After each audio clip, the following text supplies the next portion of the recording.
जैसा कि आपने वो शब्द सुना, तुम कर दो पल में पार हो जा रजा तेरी, मेहर तेरी महाराज जिस पे रजा तेरी। उस परमपिता परमात्मा सतपुरुष से अर्ज है कि तुम जिस पर राजी हो जा मालिक, जो चाहे सो कर सकते हो। काल कष्ट से जीव दुखी सुन, मन तुम्हारे तरस आया कि ना, सतलोक को छोड़ के सतगुरु, इस काल लोक में आया कि ना। तपस्या पे जीव जड़े थे, उनको देख दुख पाया कि ना, वहां खूब हुई तकरार निरंजन गेल तेरी, तुम कर दो पल में पार हो जा रजा तेरी, मेहर तेरी महाराज जिस पे रजा तेरी। धर्मदास एक बहुत ही धनवान पुरुष थे, सेठ थे। इतने सेठ थे कि बांधवगढ़ शहर में रहते थे और बांधवगढ़ के नवाब राजा जो होते थे वो धर्मदास के परिवार से वित्तीय सहायता प्राप्त किया करते थे, उनकी मदद करते थे। वो इतना पैसे से परिपूर्ण वो हंस आत्मा, फिर भी परमात्मा में रुचि एक विशेष ढंग की थी। बांधवगढ़ मथुरा से लगभग 1000 किलोमीटर की दूरी पर पड़ता है और आज से 550 वर्ष पहले की पूर्व बात है। अब हम बांधवगढ़ होकर आए हैं, जबकि सड़कें प्रॉपर बन गई हैं और गाड़ी में भी वहां पर बहुत समय लगा हमें जान में, यानी कार के द्वारा। और ऐसे उबड़ खाबड़ वहां पर रास्ते हैं, कभी नीचे उतर गए पहाड़ हैं और कभी ऊपर न चढ़ गए, और कभी ऐसे बांगे टेढ़े से कसूते जंगलामा का, इधर इतनी ऊंची पहाड़ नजर आवे से तो नीचे साइड में नाला घना है। उस समय वो नाले इतने थे जिनको घाट बोलते हैं, और वो हिम्मत करके वो परमपिता परमात्मा की प्यारी आत्मा वो धर्मदास सेठ बांधवगढ़ से पैदल चला और मथुरा के अंदर पहुंच गया। कितने दिन में पहुंचा होगा? मेरे ख्याल में तो 1 महीना लग गया होगा उस परमात्मा प्यारी आत्मा ने, क्योंकि उसमें ना कोई ढंग के रास्ते थे और बारिश होगी तो वो पानी तो भर गया। रास्ते में भयानक जंगल आते थे, क्योंकि जंगल पहले वैसे निरे होया करते थे, अब भी बहुत रह रहे हैं वहां पर। अब भी वहां पर नेशनल पार्क, राष्ट्रीय उद्यान बनाया हुआ है सरकार ने, एमपी सरकार ने, और उसमें शेर और चीते दोबारा छोड़ रखे। इतना जंगल है, वो बिना प्रयोग किया जाने वाला, उसको यूज नहीं किया जा सकता, प्रयोग नहीं किया जा सकता, ऐसा क्षेत्र है वो, पहाड़ी क्षेत्र। तो वहां पर इन्होंने, सरकार ने जो है शेरों के लिए वहां पर अब दोबारा वहां पर वास दिया शेरों को, और दूसरे जो चीते वगैरह हैं उसमें छोड़ दिए। और पहले सवता नरे हुआ करते थे, अब उसने अपनी जान की भी परवाह ना करके परमात्मा को पाने के लिए सिरदर्द की बाजी लाकर मथुरा पहुंच गए। मथुरा में आकर भगवान कृष्ण की बहुत तगड़ी साधना किया करते थे। रामकृष्ण के उपासक थे। जैसे आम व्यक्ति हिंदू जो होता है, भगवान शिव की भी साधना करते हैं, राम की भी साधना, विष्णु जी की भी साधना, माता की उपासना भी, और तीर्थों का भी हम पूर्ण रूप से अपना जिसका जितना व्योत है वो तो जरूर करता है। उन्होंने गुरु बना रखा था, रूपदास नाम का उनका गुरुदेव था। रूपदास जी ने कहा, बेटा परमात्मा ये मनुष्य शरीर कभी कभी देता है, सूत बैठा है ये इंसान का, इसको ऐसे नहीं खोना चाहिए। ये माया तो बिरना कितनी बार होली, और आज शरीर हमारा चला जाएगा तो माया हमारे साथ नहीं जाएगी। तो इसमें जितना भी पुण्यदान तू कर सकता है, तीर्थ यात्रा कर सकता है, ईश्वर को भज सकता है, तो यह कमाई अपने साथ रहेगी। तो हंस आत्मा था, परमात्मा में विशेष रुचि होगी। रामकृष्ण जी का जाप करना और शालिग्राम की पूजा करना, शिवलिंग की पूजा करना, गीता जी का पाठ करना उसका दिनचर्या थी। उसकी ऐसी दिनचर्या थी। तो कबीर साहब वो पूर्ण परमात्मा सत्पुरुष इतनी पुण्यात्मा का इतनी श्रद्धा देखकर उसको पता चला कि ये अनजान आत्मा गलत साधना पर लगा हुआ है। तो कबीर साहब मथुरा में आकर प्रकट हो गए एक जिंदे के रूप में। जिंदे महात्मा ज्यादातर मुसलमानों में होते हैं। वो कैसे होते हैं? एक काला सा टोप, ऊपर इतना लंबा चौटा टोप का, इतनी लंबी टोपी बनाते हैं, लंबी लंबी वैसे कपड़े से की, और तहमंद बांध लेते हैं, और एक ऊपर जैसे कपड़ा कुर्ता पहनते हैं। लेकिन उस समय उन्होंने वो रूप नहीं बनाया था, फिर बाद में बनाते हैं। पहले ऐसे साधारण से भगत के रूप में। और धर्मदास को देखा, सुबह उठा, एक स्थान लिपया, पहला तो गोबर, गऊ के गोबर तय, और गंगा उसमें जल छिड़का पवित्र कुएं का लाके, और फिर वहां पर भोजन पकाया। भोजन पका के खाना खाया। हाँ, उससे पहले उनकी पूजा करी, वो लीप ल्याप के वहां पर मूर्तियां रखी भगवान वो ठाकुर जी की, उनको नवाया, नवा के उनके कपड़े पहनाए, मुकुट रखा, माला डाली, मुकुट रखा, तिलक लगाया। उसके बाद फिर अपना गीता जी का पाठ करने लगा। कबीर साहब इतनी दूर बैठे देख रहे हैं जैसे कोई भक्त देख रहा हो। तो थोड़ी देर के बाद जब वो अपनी पूजा से निवृत्त हो लिया, तो कबीर साहब आकर कहने लगे, महात्मा जी क्यों उसने माला गाल रखी गल में, और वैष्णु साधु जैसा रूप बना रखा, तिलक लगा रखे। किसने? धर्मदास जी ने। कबीर साहब कहने लगे, भगत जी, महाराज जी, आपको तो लगता है बहुत ही ज्ञान है परमात्मा के बारे में, और मैं बहुत भटक लिया, मुझे कोई ज्ञान नहीं हुआ, मैंने कोई सतमार्ग दर्शक नहीं मिल लिया।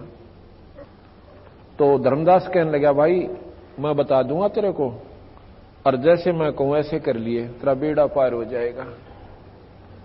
अगजीमत ने ढूंढूं था परमात्मा को ऐसा मन व्यक्ति मिलावे, ऐसा संत मिलावे, मेरा बेड़ा पार हो है। क्या करते हो? उन्होंने बताया कि मैं गीता जी का पाठ करता हूं, 68 तीर्थ करता हूं। 68 तीर्थ करता हुआ अब मैं मथुरा में आया हुआ हूं, और भी अभी बाकी तीर्थ मेरे बकाया से सारे करके आऊंगा। कितने दिन लगेंगे? अक्के मेरा 2 वर्ष भी लग सकते हैं, 1 वर्ष भी लग सकता है, 6 महीने। तो आज अगर कोई 68 तीर्थ करना चाहे अपनी कार में जाकर तब लगते हैं प्राणी को, और 60,000 रुपये लग गए। अब 30 में भी ना शब्द है। 68 तीर्थ पर जाने के लिए कम से कम 6 महीने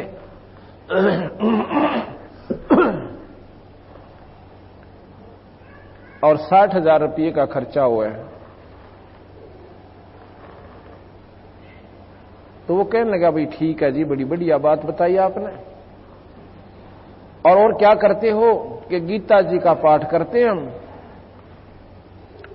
अच्छा जी, और शिव शंकर का शिवलिंग पूजा करते हैं, गुरुदेव की श्रद्धा, गुरुदेव की पूजा, गुरुदेव की सेवा एक विशेष ढंग से आदर भाव से करते हैं, और ऐसे ही तू करया कर, आपका बेड़ा पार हो जाएगा। अच्छा जी। तो कबीर साहब कहते हैं, जी एक बात बताओ, इस तीर्थ के अंदर जिसमें हम स्नान करने जाते हैं, मैं ऐसे ऐसे फला तीर्थ पर गया था, वहां देखा कि इतना गंदा पानी, और उसमें जीव जंतु निरे, और वो जीव जंतु जब उस तीर्थ में पहले ही विद्यमान थे, यानी वहीं पर रह रहे थे, तो वो तो महाराज जी कति मुक्त हो जाएंगे, उनकी मुक्ति तो जरूर हो जाती होगी। अब धर्मदास जी बड़ा सहम सा गया कि बात तो इसने इसी कर दी कि जो पहले ही जीव उसके अंदर विद्यमान है, और जो 24 घंटे उसके अंदर रहे वो नाव है, वो तो महाराज जी सब तो पहले पार होते होंगे फिर। और जो स्नान करने प्राणी जाता है तीर्थ में जब स्नान किया जाता है तो सूक्ष्म जीव जो पानी के अंदर दिखाई भी ना देते और वो हाथों की रगड़ से मार दिए जाते हैं। क्या महाराज जी वो पाप नहीं लगेगा? भगवान कबीर साहब उस जीव आत्मा को महाराज जी कह के पुकार रहा ताकि वो राजी होगा बता दे सारी बात को। वो धर्मदास कहने लगा भाई जी पाप तो देखो होता ही होगा, क्यों पाप तो पाप है, जीव हिंसा चाहे कितना कर ले, इतना ज्ञान उसने जरूर था। और एक बात बताओ, रामकृष्ण जब नहीं थे तो क्या परमात्मा पहले था को नहीं? राम तो त्रेता में, कृष्ण जी द्वापर में।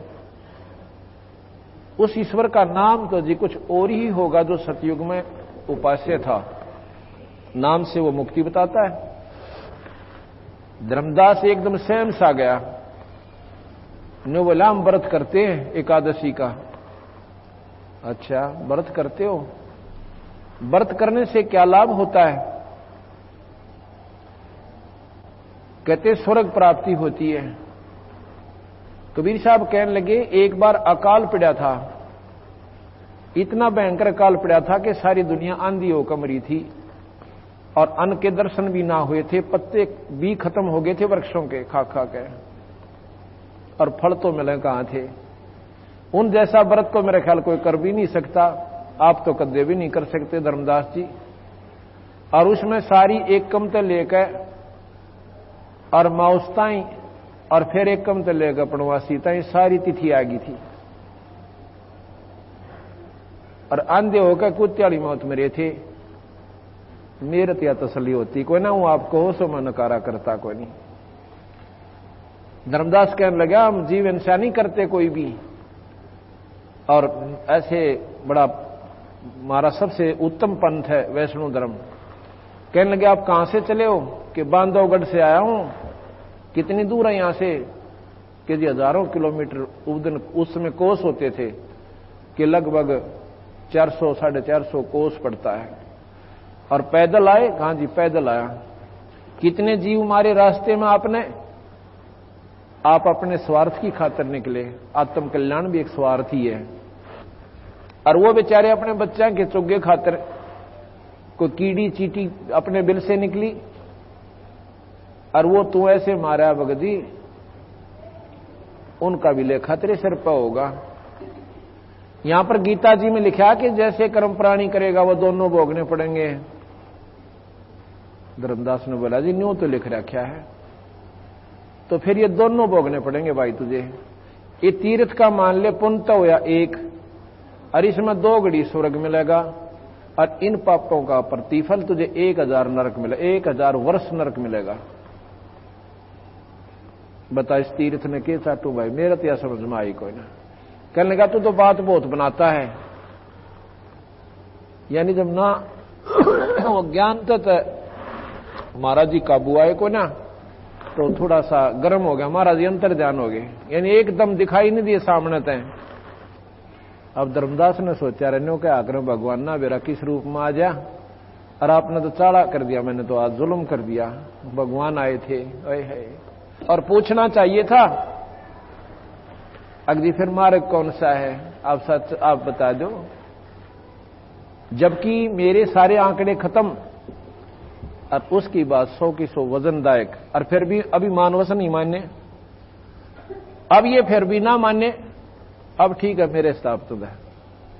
अब ये फिर भी ना माने तो भाई अंतर ध्यान हो गया महाराज जी। अगले दिन अब वो एकदम झटका सा तो लगा उसको। सवेरे सवेरे वो फिर नहा धो के और ऐसे ही अपना लीप के वो करके सारी प्रक्रिया और खाना बनाता है। खाना बनाने लगा तो चूल्हे में लकड़ी ला रखी थी इसी मोटी, और उसके साथ छोटी छोटी लकड़ियां एडिशनल और लगाते हैं ताकि वह आग बढ़े जा। सारा खाना बना लिया उसने अपना भोजन और स्वयं बनाया था। तो वह लकड़ी जड़ती जड़ती जब उसके सामने आई, बीच से लकड़ी थोथी थी, और उसमें देखा कि वह पाछे तक काली हो रही सारी चींटियां थे, उसमें से कीड़ियां निकल रही चींटियां, और अपने बच्चे मुंह में ले रही अंडे। और कुछ उसका वहां जो बाहर लकड़ी के पीछे एक गर्म होने से एक विशेष पदार्थ छोड़ देती वह लकड़ी, और वो पानी सा इतना उबल रहा होता है और उसमें पड़े और उसके सामने पटर पटर जैसे चटक पटक होकर मर रही हैं। और उसने देखा उत्तरे की धर्मदास के विचार आया कि या तो कम से कम भी 3 फुट की लकड़ी थी और इसमें सारी में ये कीड़ी थी, तने तो जुल्म कर दिया, इतने प्राणी मार दिए। मेरे ख्याल भी नरक भी परमात्मा ने न्यारा बनाना पड़ेगा मेरी खातिर। ओए होए होए। अब के विचार करा, क्योंकि आस्था परमात्मा में बहुत गणी थी। ईश्वर ने विचार अब पे मतलब वो प्रेरणा आई सद्भावना पूर्वक कि आज मैं इस अन्न को नहीं खाऊंगा, इस सारी भोजन को बात को किसी महापुरुष को खिला दूंगा, संत को, मेरे पाप कट जाएंगे, मेरा पीछा छूटा, मैं नहीं खाऊं इसको आज। अब उस अन्न को लेकर उस थाली में धरकर और चलता है सामने बंदी छोड़ कबीर साहब एक जिंदा रूप में बैठ जाते हैं, जो ऊंचा सा टोप, दाढ़ी बड़ी हुई, और वहां पर बैठ जाते हैं आके एक वृक्ष के नीचे। धर्मदास ने सोचा महाराज जी वो बैठे, लेकिन वो शकल वो नहीं थी जो पहले दिन वार्ता हुई थी। धर्मदास ने जाकर नमस्कार किया और उनके आगे वो भोजन की थाली धर दी। महाराज जी भोजन पाओ, लगे है आपने भूख लगी है। कहा भाई भूख का टाइम हो रहा है, 10 बज गए दोपहर सुबह के, भूख तो लगी धर्म भगत जी। हाँ, धर्मदास नाम कहा महाराज जी ने कि धर्मदास भूख तो बहुत लगी हुई सब आई। अब उन्होंने सोचा धर्मदास का है ये यूं क्यों मेरा नाम जान गया। फिर ने सोची हो सके है तीर्थ पाया होगा, किसी ने मुझे पुकारा होगा, इसने याद कर लिया होगा। ये मन बड़ा उस्ताद से जल्दी सी ठिकाना बात ना आने नहीं दे। तो कहने लगे भोजन पा लो महाराज जी। अकलिया भैया महाराज जी ने वो ऊपर का जो छालना सा ऊपर डाल रखा था कपड़ा वो उठा दिया, हटा के लोटे में तपने में तो पानी लेके ऐसे कोई मंत्र सा बुदबुदाया और छींटे मार दिए। वो सारी की सारी सब्जी और रोटियां की कीड़ी बन गई, चीटी बन गई और काली थाली होगी कतई। और नो निकलने बेचारी वो अपने बच्चे मुंह में लेकर नो बोला धर्मदास तेरे तक कसाई भी चोखा, इतने पाप के भोजन को और मुझे खिलावे और रोज तो प्रतिदिन खावे। और फिर उसी स्वरूप में आगे जो पहले दिन वार्ता करी थी, तू क्या कहे था मैं जीव हिंसा नहीं करता, इतनी जीव हिंसा यहां पर होती है भगत जी तेरे पर गिने भी को ना जा, और इतना पाप तेरे सिर पर धरते था यू काल बली, और बहका रखा तुम्हारे को कि तुम पुण्य कर रहे हो, पुण्य थोड़े और पाप गणे।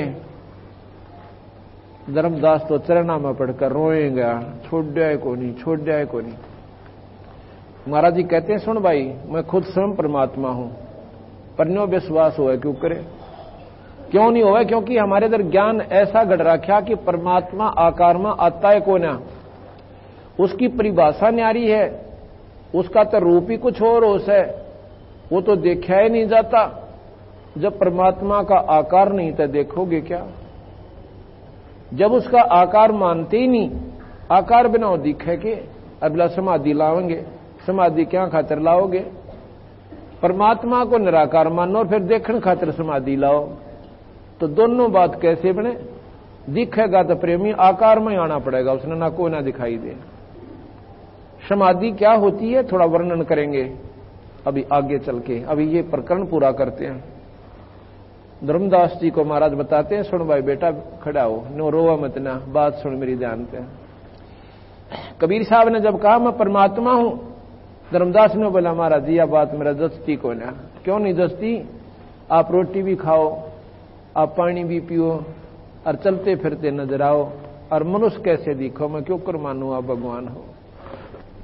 बंदी छोड़ कहते हैं हम साहेब सतपुरुष हैं, कबीर साहब बोले मैं पूर्ण परमात्मा सतपुरुष हूं, हम साहेब सतपुरुष हैं, ये सब रूप ये हमारे द्वारा ही बनाए गए हैं, ब्रह्मा विष्णु महेश और तुम सब जीव वहीं से आए थे भाई।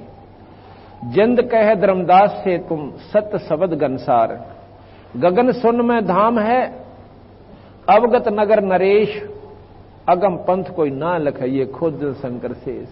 हमारा जो स्थान है ना वो बहुत दूर है, ना शिवजी ने पा लिया, ना ब्रह्मा ने पावे, ना विष्णु ने पावे। हम विधि बताओ भाई न्यों पावे, और आम व्यक्ति भी जा सके, भाई भी जा सके, बहन भी जा सके, और बूढ़ा भी जा सके। जब हमने 10 मंजिल की इमारत में जाना है, 10 मंजिल की मकान पर ऊपरली छत पर पहुंचना है मंजिल में, तो कोई तो पीछे से चढ़ रहा है, कोई बराबर से चढ़ रहा है, और कोई सामने से लटक रहा है। कोई झांकी तक पहुंच गया एक मंजिल में, वहां से दड़ पड़ा। ये रास्ता उस वहां तक पहुंचने का नहीं है। अगर किसी के पास चाबी है, वो मालिक आवे और अपने महल में ताला खोले और जीने में कह बूढ़ा ठेरा लूला लंगड़ा सहज सहज दूर पहुंच जावे। इसी प्रकार विधि ठीक हो परमात्मा पाने की, तो आम व्यक्ति गृहस्थी सबसे पहले पार हो सकता है। अगर परमात्मा वही लोग पावे जो जंगल में बैठ जाते हैं, तो हम क्या खातिर पाठ देखें? फिर किस लिए गीता के पाठ न करते हैं? किस लिए हम राम राम कर रहे हैं? तो हमारा तो नंबर है कोई ना वक़्त देवी। तो गरीबदास महाराज ने, कबीर साहब ने यही भ्रम तोड़ा, भाई इस अंधेरे नटा दो। परमात्मा पाने के लिए कितने भी संत, वो सब गृहस्थी भी पार हुए हैं। जैसे दरो को पार मानते हो और प्रहलाद को पार मानो। दरो ने 5 साल की आयु में, 5.5 साल की आयु में परमात्मा पाया। उसके बाद शादी करवाई 16 साल की आयु में, और शादी करवा कर फिर 30,000 वर्ष राज किया पृथ्वी पर, क्योंकि उसका बड़ा भाई उत्तम मर चुका था, जिसको उत्तानपाद ने राज दे दिया था। उसकी मौसी के वचनबद्ध हो गए। वो जंगल में लड़ाई में मारा गया था, गंधर्वों के साथ लड़ाई हुई थी। उसके बाद क्योंकि राज ही मांगा था ध्रुव ने भगवान से और स्वर्ग प्राप्ति मोक्ष, तो उसने 30,000 वर्ष राज किया। और 2 शादियों का प्रमाण सुख सागर में मिलता है कि ध्रुव की 2 शादियां हुई और फिर स्वर्ग में गया। इसी प्रकार प्रहलाद ने 10 साल की आयु में हिरण्यक और नरसिंह प्रकट हुए, दर्शन हुए, उसके बाद ब्याह करवाया। और राजा बलि जिसने 100 यज्ञ करी थी, 100 मन देसी घी की, और जिसमें स्वयं भगवान विष्णु बावना बनकर आए थे, वो राजा बलि प्रहलाद का पोता था, बैलोचन का लड़का था। प्रहलाद का लड़का बैलोचन था, बैलोचन का बलि हुआ। तो महाराज कहें, और गरीबदास महाराज छुड़ानी में हुए। एक जमींदार के घर में जन्म था, 4 लड़के 2 लड़की हुई, और उनका सारा प्रक्रिया करी, बच्चे पालन पोषण किया और खेत में काम किया। परमात्मा पाया, ढोल के डंके पर गाया और यह विधि बताई कि ये रास्ता आपको बिल्कुल आसानी से पार कर देगा। अन्य साधन है सतलोक तक जाने के, और ये अन्य साधन है स्वर्ग तक जाने के। और कबीर साहब गरीबदास जी का जो नाम मंत्र है वो सतलोक ले जाने का, यानी जहां पर ब्रह्मा नहीं जा सकता, जहां विष्णु नहीं जा सकता, जहां शिव नहीं जा सकता। क्यों नहीं जा सकता? क्योंकि ये सतनाम और शारनाम उपासक संत जिसको अधिकार हो वो देव है, और उसके नाम का जाप वो प्राणी गुरु मर्यादा में रह के करे, तो वो जा सकता है। तो ब्रह्मा विष्णु महेश को कबीर साहब स्वयं आकर मिले थे, उनको प्रथम श्रेणी का नाम दिया था, ब्रह्मा को भी, विष्णु को भी, शिव जी को भी। दूसरी श्रेणी का जब नाम देने के लिए वो गए सतनाम का, तो निरंजन ने उनकी बुद्धि फेर दी, उनमें प्रकट हो गए। ब्रह्मा कहता कि महाराज जी देखो, वेद से ज्यादा मैं नहीं मान सकता, ये प्रमाणित शास्त्र है परमात्मा के प्रकट किए हुए। कबीर साहब ने कहा कि भाई ब्रह्मा, उस मालिक ने एक सूक्ष्म वेद और दिया था, लेकिन उस सूक्ष्म वेद निरंजन ने छुपा दिया, ये आप तक नहीं आने दिया। वो सूक्ष्म वेद का भेद मैं पुनः आपको देने के लिए आया हूं। नहीं माना ब्रह्मा जी भी। विष्णु जी ने भी ऐसा ही कहा, महाराज जी हमारे पास 4 पदार्थ हैं, अर्थ धर्म काम मोक्ष, उसके किए कर्म का। धर्म धार्मिक कर्मों में रुचि बढ़ा जाए, क्योंकि गीता जी के ज्ञान से, रामायण महाभारत के पाठ से अंतःकरण साफ हो जाता है, भक्ति करने में रुचि बढ़ जाती है। काम मनोकामना पूर्ण हो, और मोक्ष कहते हैं स्वर्ग प्राप्ति कर दें। अंतिम यहां का स्वर्ग है 21 ब्रह्मांड तक।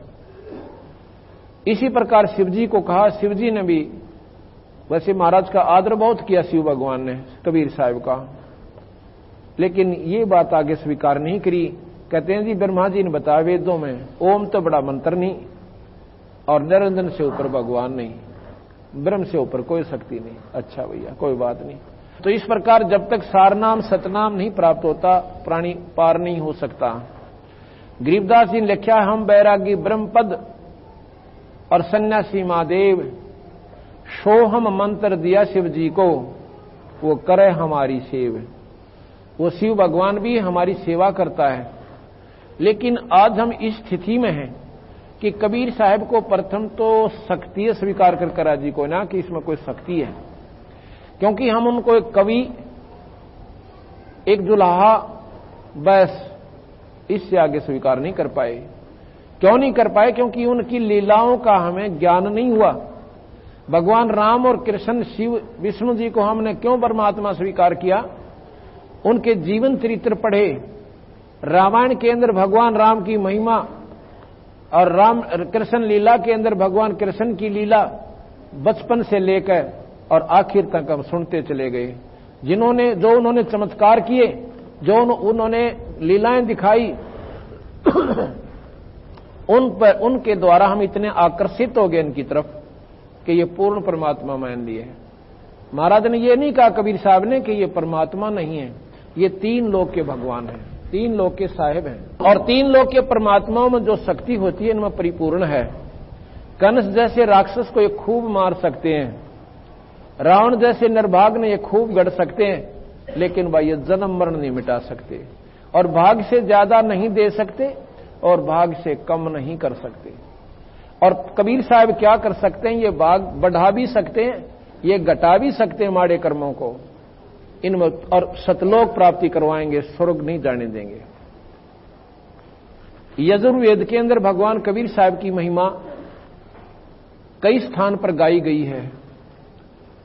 सतपथ ब्राह्मण में, गोपथ ब्राह्मण में 108 श्लोक है, जिसमें पार्वती भगवान शिव से पूछे कि भगवान आप किसका ध्यान लगाते हो? आप तो स्वयं महादेव हो, देवों के देव हो, महादेव हो और ईशन के ईश हो, आप भी ध्यान किसका लगाओ? तो भगवान शिव कहते हैं पार्वती मेरा भगवान कबीर है। वो कहती है कबीर तो हमने पहली बार सुना भगवान, अज्ञा तो गलती खारी दुनिया। ये वो शक्ति है कि इसके बराबर इस ब्रह्मांड में कोई ईश्वर नहीं है।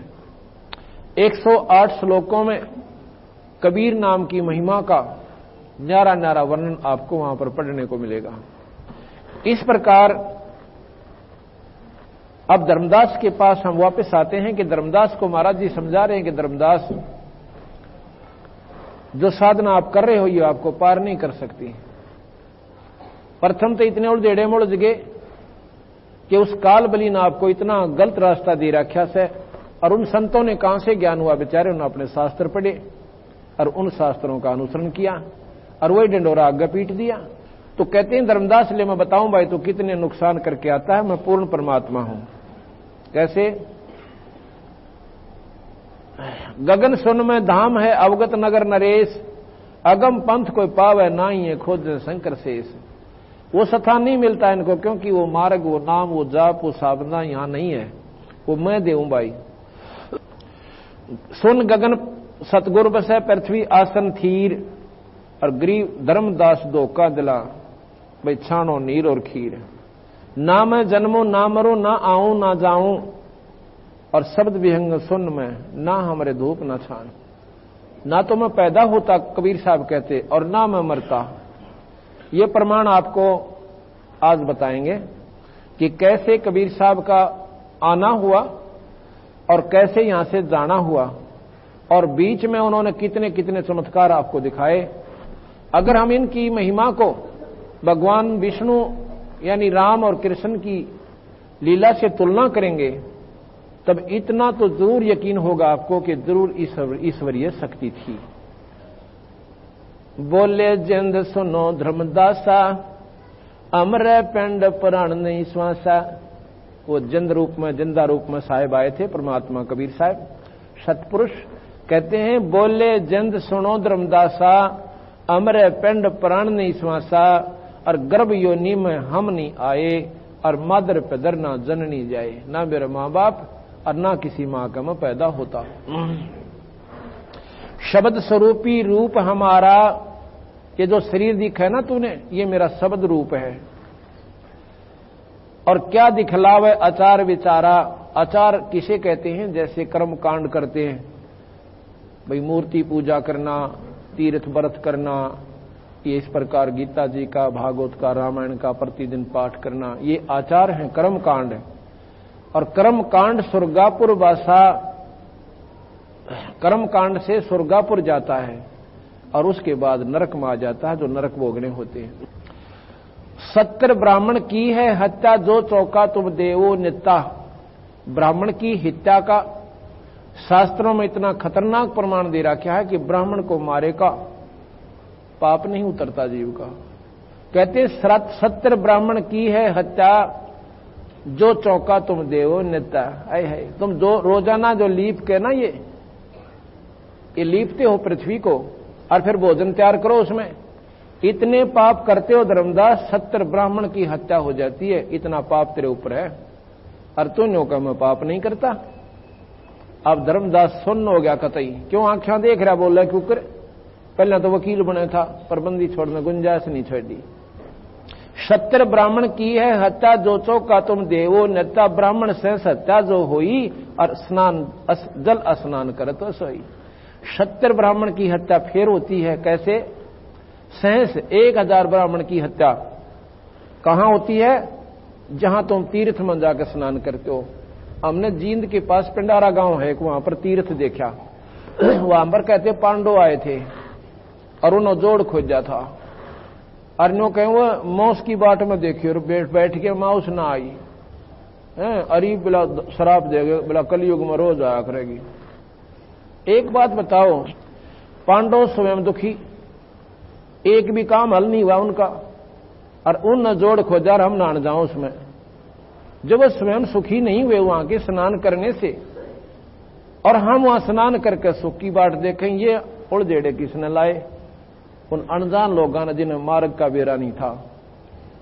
अपना पीछा छुटवाने खातिर आगे हांडे जाएंगे, धक्के खानते उड़ा तेरा पीछा छूटेगा, क्योंकि सुख वो दे नहीं सकता, क्योंकि मार्ग कोई ना संत के पास। फिर उन्हें नहीं बंडा होगा, तुम फलानी जगह चला जा, फिर किसी ने गया पर बता देगा, वो बेचारा पहले तो पैसे इकट्ठे करे उधर आवे कोई ना, क्यों उसका पीछा छुटवाना उसने?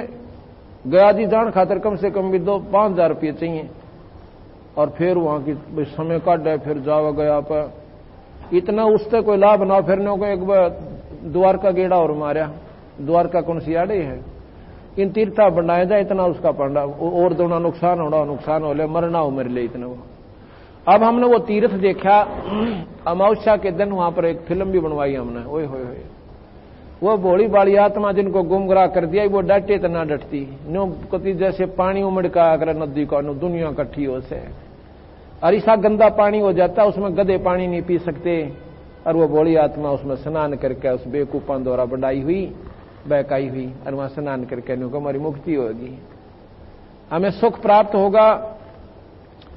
तो कहते हैं ब्राह्मण से हत्या जो हुई और जल स्नान करे तो सोई। उसमें क्या कितने जीव रगड़ रगड़ के मसल मसल के उनका कचूमर निकले, आराम मुक्ति की बात देखें है तेरे की। अब बिना बेरे वायदे से जुल्म पहला हम भी जाया करते, मैं सब तागरा करता, क्यों भक्ति भाव में ज्यादा लगन थी। और जो भी किताब बता देते उड़ो फलाना एक शिवजी निकल रहा है, उड़ो जान दे बाजे। अब शिवजी के निकला मूर्ति दरी पाई हुआ, किसी को उधर गया होगा। एक बताते हैं एक ने ऐसा खेल खेला उस शिवजी निकालन का कि एक खेत में बैठा थोड़े से दिन वो महात्मा, और वहां के एक रैग बोरी चना की दाब खुर्दवा के खड़ा, बोरी चना की दाब दी रात ने, और उसमें एक मूर्ति धर दी शिव जी की, ऊपर 1.5 फुट माटी घेर दी, और फिर 6 महीना पाछा फेरा, उस पर घास जमा पाया उड़े, उसने निशानी पुक्की करेली थी। गांव में डंडोरा पिटवा दिया अपने जो सेवकों द्वारा, बोला भैया शिव जी निकलेगा परसों। उड़े पानी गिरना शुरू कर दिया, पानी डाला और दूर से बना रखा उसने पानी का भी सिस्टम, एक नाली सी बना के उसमें पानी ठोक दिया, वो चने फूल गए, फूल के चने वह शिव जी निकलने लग गया, सारा गांव इकट्ठा हो गया और मार बेगन हो गया भाई उड़ते।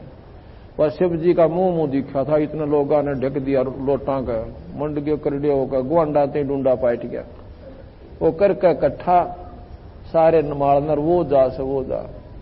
पाछा उन्हें सोचे भाई चल बाबा जी तक शिव जी ने तक मंदिर में स्थापित कर देते हैं।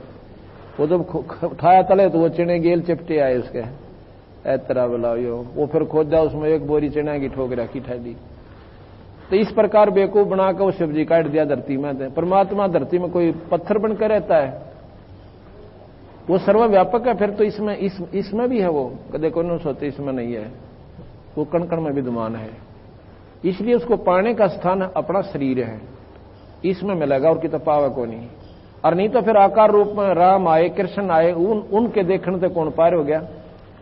अगर नाम बिना पीछा छूटता हो जीव का तो भगवान कृष्ण तक कितना ने देखा था और सारे पार हो जाते दर्शन से होते। तो ये तो नाड़ी आंट पकड़ा रखी हमारे ताई, और हमने कोई ज्ञान मिलाना इस मार्ग का।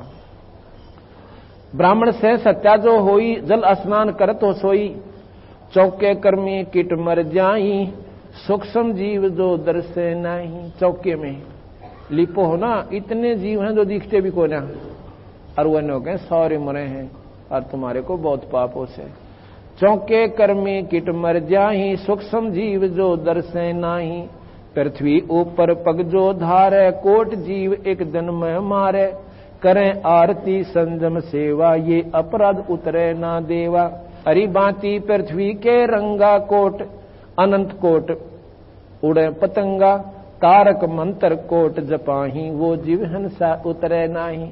ये तारक मंत्र दिया करो, फिर को पाप तारण का मंत्र देता हूं, राम राम राम राम राम राम मंड्या रहा, बस 1000 माला फेर दे। कहते हैं ये तारक मंत्र कोट जपाही और वो जीव हंसा उतरे नहीं। अगर राम के नाम तय और पाप कटे तो भगवान राम ने स्वयं दंड भोगना पड़ा उस अपने किए हुए कर्म का। कैसे कि भगवान राम ने सुग्रीव के भाई बाली को मारा था और उसका दंड उन्होंने भोगना पड़ा। द्वापर युग में आके कृष्ण जी के रूप में आया और बालिया नाम के एक जी मरने शिकारी ने, जो मच्छियां पकड़ता था, पहले मच्छियां भी पकड़ता था और साथ में दूसरे भी शिकार भी करने जाता था, उससे वो बाली तो जो बाली था वो बालिया नाम का जी अपराधी पारधी बना और कृष्ण वही राम कृष्ण जी बन काए, उन्हें अपने स्वयं बदला देना पड़ा। तो महाराज कहे कि तारक मंत्र कोट जपाही, ये जीव हिंसा उतरे नाही। ऐसा ज्ञान अचम सुनाऊं, पूजा अर्पण सब छुटाऊं। मैं आपको ऐसा मंत्र दे दूंगा भाई ये सारे ही ना अपने तीर्थ पर जान की आवश्यकता पड़े और ना ही कहीं आपको किसी प्रकार की अन्य साधना जो व्रत कुछ नहीं करना पड़ेगा। एक नाम देते हैं, इससे आपका बेड़ा पार हो जाएगा। हमने आत्म कल्याण से ही तो मतलब है। जो भी कोई साधना हम कर रहे हैं अपने सुख सुविधा खातिर ही घर में कर रहे हैं और वो होती भी कोई ना, और न पूजे में जा रहे हैं। जो नुकसान होना है, ज्यादा पैसे वाला है लाखों का वजह है, थोड़ा सा उसकी भैंस मर जाए हुआ है बतेरी, तो बंदी छोड़ के हमारी शरण में आओ, पहले तुमने यहां सुख दूं, इतने सुख दूंगा कि तुम्हारे पर नावड़ा कोई ना, गिनने भूल जाओगे। अब तो पहले प्राणी यहां पर आते हैं, दुखमर होते हैं हमारे पास इस बंदी छोड़ के दरबार में, और ये दूसरा होना जब वो सुखमर होते हैं। वो सुखमर होते हैं कि हम पहले कहां भूल गए थे, हमने पहले मार्ग क्यों ना मिला, इतने दुख पा लिए। ऐसे ऐसे भक्त आए हैं, होंगे 20-20 साल तक बिरान माटी हो रही थी, ना घर में सुख था, ना कदे बालक पे मार कदे हम दुखी, और इस बंदी छोड़ की शरण माते। ये काम था, ये पहले हम चौकस करें हैं कि जब तक हमारा मन सेट नहीं होगा इतना भक्ति हो क्यों करे। तो सबसे पहले बंदी छोड़ कबीर साहब हमारे ये सांसारिक कामों को इस स्थिति पर ले आओगे कि आपने उनकी चिंताएं बंद हो जाएगी, और चिंता बंद होएगी तो फिर आप क्या करोगे, फिर गफलत करते हो भक्ति भगवान में। महाराज के हमारा ये उद्देश्य नहीं, फिर गफलत में करोगे भगवान के मार्ग में भक्ति में तो फिर नुकसान शुरू हो जाएंगे। ये सुख इसलिए देता हूं कि तुम्हारा दृढ़ विश्वास हो हमारे में कि हम जो रास्ता बताओ वो सत्य सब आई, और फिर परमात्मा बच के अपना बेड़ा पार करवाओ। सतलोक चलो, वहां पर आपका दोबारा मरण नहीं होगा। स्वर्ग में गए प्राणी दोबारा आते हैं, ये आपने खूब पता है। भगवान कृष्ण भी कहते हैं, गीता जी का ज्ञान भी यही बतावा है कि अर्जुन तेरे मेरे असंख्य जन्म हो लिए, जन्म मरण तो मिटे नहीं। चोले बदलेंगे, कभी कुत्ते बन जाएंगे और कभी सूअर बन जाएंगे, कभी गधे बन जाएंगे, और कर्म अनुसार फिर मनुष्य भी बन जाओगे, पर भाई यह दुर्गति नहीं मिटे। यही माता शक्ति पुराण में कहती है कि हैवग्रीवा तेरा जन्म मरण नहीं मिटा सकती भाई, तेरा मरण तो जरूर होगा। तो उसने केवल मांगा, न्यों बोला जी मुझे ऐसा वर दे दो कि मैं हैवग्रीवताए मरूं। अच्छा भाई तथास्तु। अब भगवान विष्णु को हैवग्रीव का रूप बनाना पड़ा, उस माता के आशीर्वाद को भी रखते हुए। कैसे बनाया? कहते भगवान विष्णु राक्षसों से लड़ लड़कर थक कर एक स्थान पर बैठ गया और अपने तीर की को ऐसे ठोडी पर लगाकर एक पहाड़ी सी पर बैठा था। अब हैवग्रीव का न तंग ने कर दिए देवता, वो माता के पास गए, ना ब्रह्मा के पास गए, शिव के पास गए, न बोले मारे बस का तो कोई ना हैवग्रीवा मारना, इसको तो वरदान है हैवग्रीव ही मारे। तो कहां आए? तो ब्रह्मा जी बोला चलो विष्णु जी से प्रार्थना करते हैं, वो कर सकते हैं इस काम को। विष्णु जी निंद्रा में गणी में। अब सोचा भी इसने उठावा कैसे, उठाओगे तो पाप लगेगा। उन्होंने एक कीड़ा छोड़ दिया उस परतंचा के ऊपर, उस तार के ऊपर जो डोरी थी ना धनुष की। अब किसकी खुड़का होगा चलेगा ना, जब कीड़ा ऐसे ऐसे चलता है वो, तो उसकी आवाज बहुत जोर से होती है उस तार के ऊपर, धनुष के ऊपर। तो महाराज की आंख खुल जाएंगी, मारा भी नाम ना होगा, न सोचेंगे कीड़ा चढ़ गया था। तो उन्होंने ऐसा ही कर दिया। कहते हो कीड़े ने पहले परतंचा काट दी, वो तार कट गया और कटने से उसका ठोडी ठाडी नाड़ भी कट गई भगवान विष्णु की। वह तो कितना गिरना कहां जा पड़ी और शरीर वहां रहेगा। इतना आवाज हुई कि सारे ब्रह्मंड गूंज गए। अब सारे घबरा गए, बड़ा चाड़ा पाटा। फिर मां की आराधना करी शेरा वाली की। उसने कहा भाई नो करो, ये उस सर का दबेरा ना कित गया, इसके एक घोड़ा का गर्दन काट लियाओ। घोड़े की गर्दन काट लाए और उस विष्णु के सिर पर रखकर उनको जीवित कर दिया माई ने, विष्णु जी को, शेरा वाली ने। और वो खड़ा हुआ तो कहने लगा अभी कैसे आए ये व्याख्या। उसने अपना स्वरूप तो ना देखा, पर न्यू तो था सामने कौन कौन खड़े हैं, कैसे दर्शन दिए।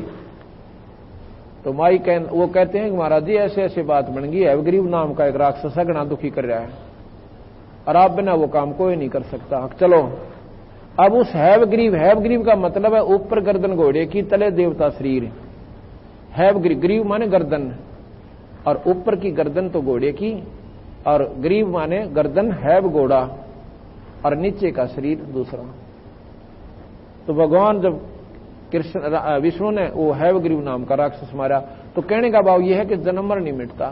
तो इस प्रकार ये पाप इतने बढ़ते चले जाएंगे। और कबीर साहब कहते हैं मैं तुम्हारा जन्म मरण मेटू, पहला तो भाई सबसे पहले इसको खत्म करूंगा और सतलोक ले जाऊंगा। सतलोक में जाने के बाद तुम्हारा दोबारा जन्म मरण नहीं होगा। अब सबसे ज्यादा दुख यहां पर मरने का। आज हम अपने बच्चों के साथ में कितने सुखी हैं? और भाई आप देख रहे हो रोजाना कितनी दुर्दांत घटना हमें सुनने मिले। कलेजा दैल जाता हमारा भी किसी की सुनते हैं कि एक घर के 2 प्राणी एक्सीडेंट में मर गए, और उस घर में के बचा होगा फिर। बाकी सर कूट कूट कर दीवार फोड़ देते हैं और सर फोड़ लेते हैं, पर बनता कुछ को नहीं। तो महाराज के इतने बूंदे कष्ट तुमने असंख्य बार भोग लिए, और फिर भी ना सोधी करते यहां से निकल जावा। और निकलने का सबसे आसान तरीका केवल बंदी छोड़ के भगवान कबीर साहब का मार्ग यानी नाम ही जीव को पार करेगा। गीता इसी का प्रमाण देती है। ओम नाम के मंत्र का भगवान गीता जी के अंदर नाम का जाप का महत्व देते हैं। राम नाम का गीता जी में कितना जिक्र नहीं है। और रामायण में लिखा है कि कलयुग केवल नाम आधारा और सुमर सुमर नर उतरो पारा। वो नाम कितना पार करेगा? विष्णु जी की साधना जो करने वाला प्राणी विष्णु लोक में चला जाएगा नाम के जाप से। जैसे धरु और प्रहलाद ने नाम ही जाप किया। प्रहलाद तो घर में ही रहा शुरू से ही, और नाम के जाप से वही वस्तु प्राप्त की जो ध्रुव ने वन में प्राप्त की। यहां कहते हैं कि ऐसा ज्ञान अचम सुनाऊं, पूजा अर्पण सबह छुड़ाऊं। भाई खान पान में दमन प्राणी कैसे पाओ मुक्त निशानी। खाते हो ना उसमें भी जीव मरते हैं, पानी पीते हो उसमें भी जीव होते हैं, दूध से दही बनती है उसमें भी जीव होकर पैदा होकर मर जाते हैं, उसमें भी पापों से। भाई तुम पीछा क्यों कर छूटे। तो धर्मदास कहने लगा महाराज जी फिर ये पाप तो होते ही रहेंगे जब तक हम आखिर तक रहेंगे। महाराज जी कहते मैं बताऊंगा। हमारे पास एक ऐसा मंत्र है, ऐसी दवाई है कि पहले तेरे पाप कर्मान फूकेगी कि जब ही नाम हृदय धरो भयो पाप को नाश। और जैसे चनगारी आग की भाई पड़े पुराने घास, ढेर लाग रहा हो घास का, चाहे 50 फुट ऊंचा और 10 किल्ला में का हो सूखा घास यानी पाती वगैरह पराल इनकी दानों की, और एक चनगारी एक तिल्ली ला दो उसमें, उसने फूक के और कति गर्ती का मिला देगी, हवा आवेगी उसने ठा के भगा देगी, उससे जनजोगी नहीं रहे। तो इसलिए महाराज कहते हैं हमारे पास एक ऐसा मंत्र है जो पहले पाप कर्मान काटेगा और तुम्हारे पुण्य प्रफुल्लित होंगे। ये ना ब्रह्मा के जाप से हो सके, ना विष्णु के हो सके, ना शिव के हो सके, क्योंकि ये आपको इनके नामों से आपके पुण्य बढ़ेंगे, आपकी भक्ति बढ़ेगी, और पाप बढ़ेंगे वो पाप भी गिले बढ़ेंगे। क्योंकि यहां दोनों भोगे हैं, पुण्य और पाप। पुण्य के लिए स्वर्ग है और पाप के लिए नरक है।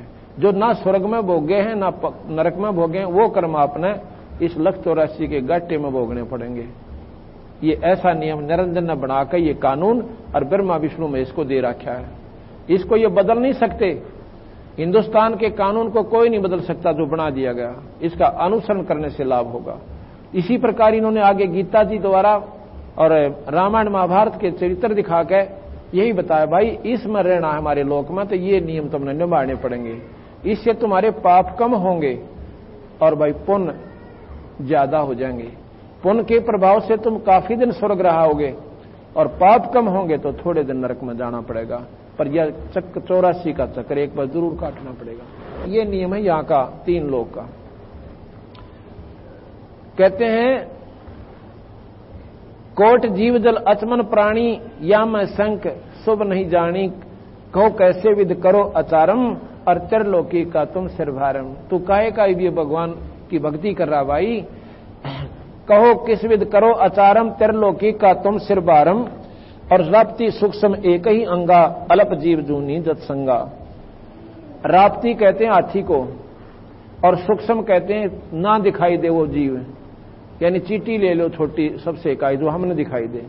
ऐसी तो कीड़ी मारने का पाप है चींटी के, और ऐसे हाथी के मारने का पाप है। बाप का छोटा बेटा मरे उसने उतना ही दुख आवे और बड़ा मरे उसमें भी इतना ही दुख आवे मां बाप ने। इसी प्रकार परमात्मा की दृष्टि में जो भी जीव छोटा मरे, चाहे वो अनजान में मरे चाहे जाने में मरे, उसके लिए उतना ही वो हत्यारा होता है। इसमें थोड़ा सा अंतर हो जाता है।